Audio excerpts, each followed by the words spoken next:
Good afternoon and welcome to Life After Work with Nigel, otherwise known as Your Man in the Shed.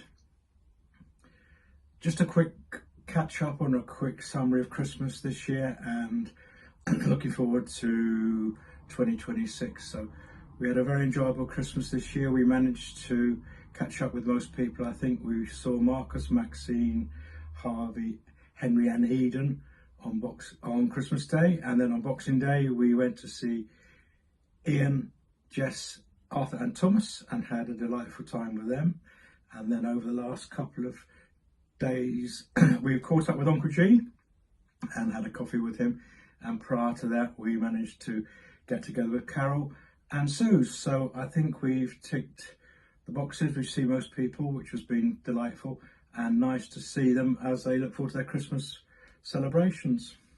We've also been very aware of movements on Facebook, so we've been watching various manoeuvres with some degree of interest, and we shared that amongst the family. So it's been good, and we're back now and ploughing our way through the Christmas leftovers in terms of I cooked a ham the other day, so we've been having the ham, and we indulged on a 70s Christmas on the Christmas shop. So we've had a snowball for Jen, and I've been having some Cadbury's Matchmakers, which takes me back to the 70s in Beacon Drive when they were there with the dates and the nuts. So that was a very nice thing. I've enjoyed it, to be honest. 2025 has been an eventful year, to be honest, for many members of my family. We moved house and then I retired, as I'm sure you all well know about, and various members of the family. Ian's changed jobs, and it's been a change from the previous Christmas where we were before, but we're settled now, which is good, and we look forward to a spring and summer of going to the caravan. And I promise you we will go to the gym, because I've been sat on my arse and done nothing for the last 3 months, so I really must remedy that. And I'm looking forward to gardening and the garden progressing, especially with my Amazon order of 500 daffodils, which I've been shoving everywhere in the garden. I've tagged a few videos on the end of this so you can see the progress, and hopefully you get an idea of the scale of my blunder on the ordering.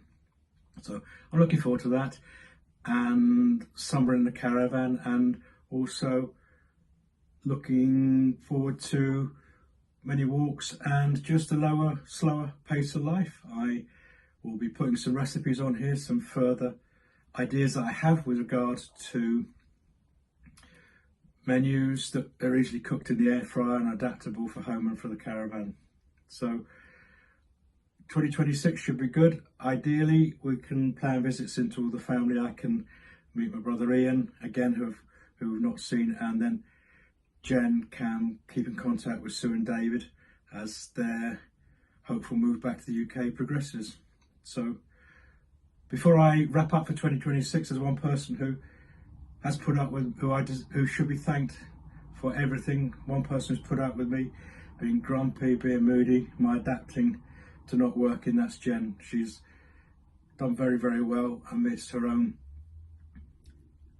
eye problems and a recent cataract operation. So she's been a total star, and for her, thank you. And I'm sorry I've been a bugger to live with, but there we are. So 2026 will be a lot better, and I wish everybody health, wealth, happiness, and I really hope 2026 will be a good one for you all, and I will look forward to being in contact with you from the shed. Here is some evidence of my epic adventures with the sack of daffodil bulbs. As you can see, they're starting to come up around the edge of the raised borders, and I planted some pots down here, dug them out in the soil, as you can, and they're little springs, and the bulbs are starting to come through around here. And if you just look carefully, you can see where the pots are. That was a mammoth task to dig these out, so I'm quite pleased that they're actually starting to make their way through for the spring. So hopefully in the summer or in the spring, we shall have some daffodils to show you. Now moved down to the back of the garden by my wonderfully designed water butt. As you can see, I carried on planting in little rows of the daffodils, and they made their way around here, along with my pride and joy, which are 2 cabbage plants. Hopefully I should see some fruit of them as the year wears on, but to be honest, you could probably go to Asda and get them cheaper, but there's some sort of satisfaction of growing them. And here is Arthur's polytunnel, where the spuds were, and we've now got some strawberries for next year. And hopefully when I get my pizza oven working, I've got some oregano and some rosemary. Looks a little bit worse for wear, but I'll trim that back. And then hopefully as the summer wears on, I should be able to grow all sorts of things in here. Small degree of success in my little plastic greenhouse, where you can see I've got some pak choi and some spinach starting to make their way through the seedling trays. And here in intensive care are some tulips, and we swing around to see my view when I sit here with a bottle of sherry in the summer and listen to Radio 4, which is a sad life but nice and peaceful.